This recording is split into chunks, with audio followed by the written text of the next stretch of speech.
Greetings, fight fans.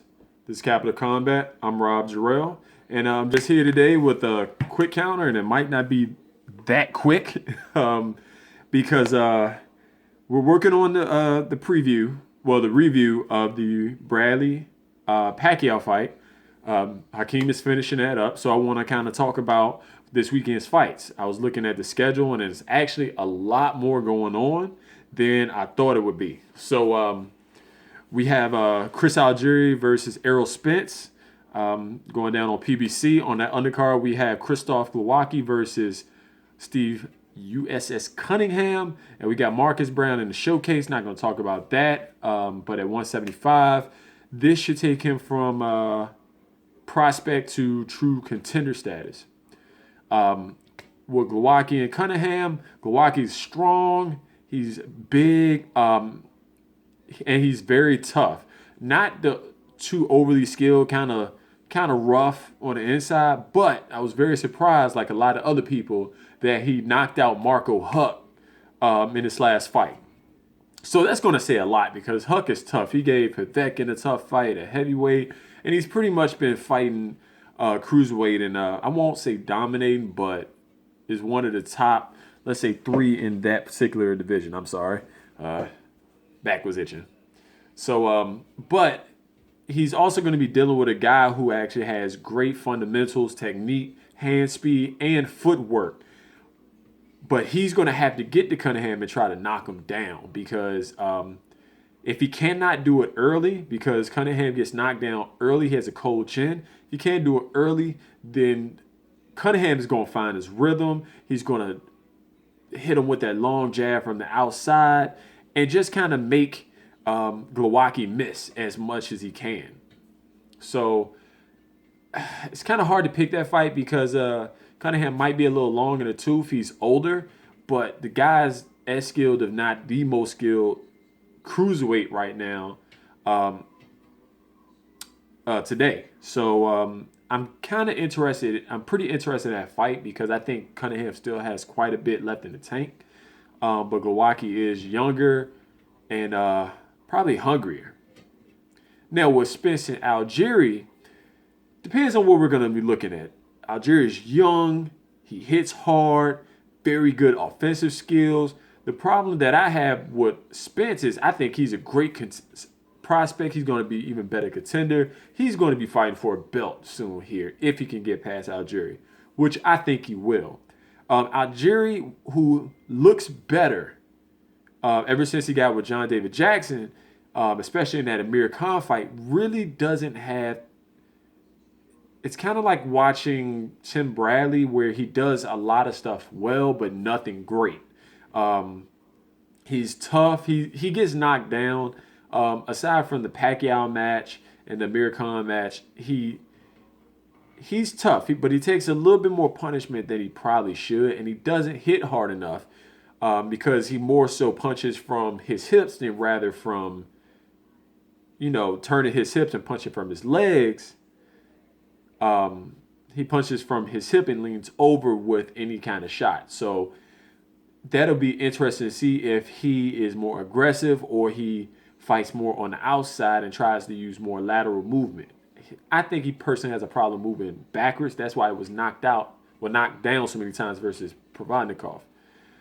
And he can't be in there versus Spence because while both of them are very muscular and Algieri's taller, Spence is very dense. He's very big for that weight class. I mean, he could probably fight at 154 easily. But as long as he can make 147, let him make 147. And I think Spence, I don't know if he'll knock Algieri out, but I think he will knock him down a few times in this fight, but they will make it to the bell. Spence is going to get hit, but I think he can take a few more chances with Algieri just because Algieri's not really a power puncher. Not a knockout, but even really a power puncher. He's going to have to put some combinations and kind of really punch from a lot of different angles to get to Spence. And I'm not sure he can do that and keep up that kind of firepower under fire himself from a guy like Spence. So I think this would be a very telling fight for Spence moving forward if he's going to start fighting those Sean Porters, Keith Thurmans, Adrian Broners, maybe. So, yeah. Then we have the Gary Russell fighting Patrick Holland, who is out of Ireland, if I'm not mistaken. Holland has one loss, like Russell has one loss, but that was his first big step up. Now Russell, who is probably has the fastest hands in the division, I believe at 126, if I'm not mistaken. I'm hoping he learns to vary up his attack because he could be explosive and really hit Holland with a punch that he does not see coming. But he tends to get a little bit robotic and really doesn't vary up his attack. And likes to shoe shine, throw punches that look great, but might not have enough on him. When he can really catch you with that blistering speed is when you really have a problem. So hopefully he doesn't just try to throw punches, but he actually has a good plan and doesn't get caught up in his own speed, but really place his shots well. He lost to a great fighter in Lomachenko. That's nothing to be ashamed of. And I would love to see a rematch between the two of them. So hopefully we get to see that. I'm sorry, is it 126 or 122? I believe it's, now think about it, I want to say it's 122, but I could be wrong. I would double check that and put that in notes. But really, those are the biggest fights that's coming on this weekend.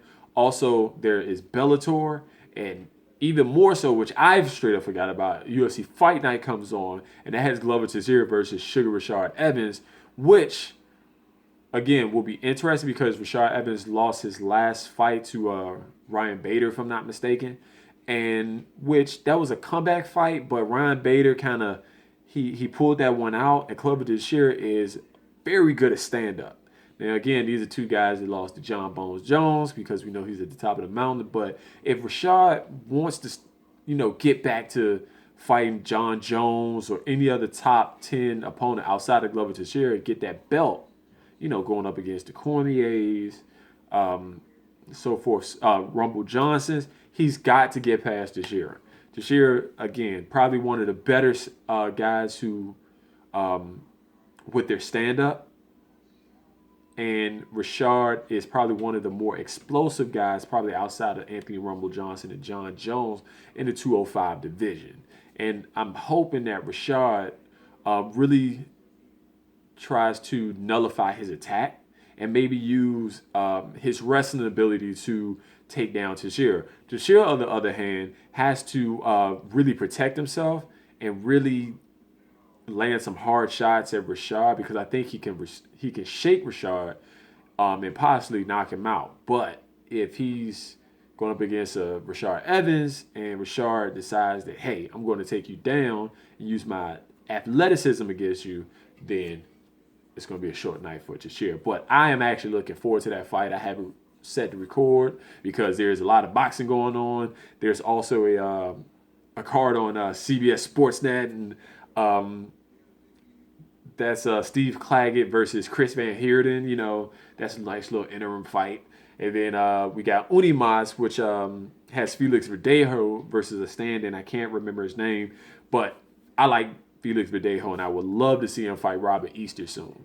But thanks for watching. That's all I got for you guys today. Get in touch with us. Hit us up. Communicate with us. We love to talk. Facebook, Capital Combat. Gmail, capitalcombat@gmail.com. Instagram, Capital Combat. Google Plus, Capital Combat. And you can hit either one of us up on Facebook. Hakeem Branch, Robert Jarrell. And that's it. Thanks for watching. Until next time. Peace.